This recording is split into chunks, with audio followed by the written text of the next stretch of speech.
Bizde keuіп кеткенше қиыншылықтар болып отыр уақытша. Жолдың бәрі батпақ.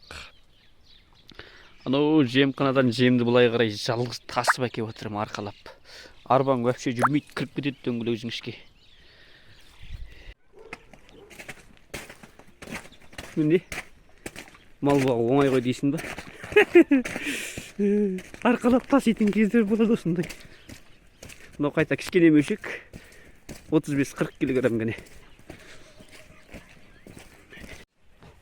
Бір мөшек арпа, бір мөшек бидай. Мынау 55 килограмм, анау 35 килограмм. Сол екеуін араластырамыз. Жаңа көрдіңіздер, арқалап әкелдік. Мал бағу енді қиын десең қиын бола береді. Осындай сәттер болады. Қызығы да шыжығы да осы міне. Көктем езіліп жатыр. Жаңағы бидайларды тесігінен.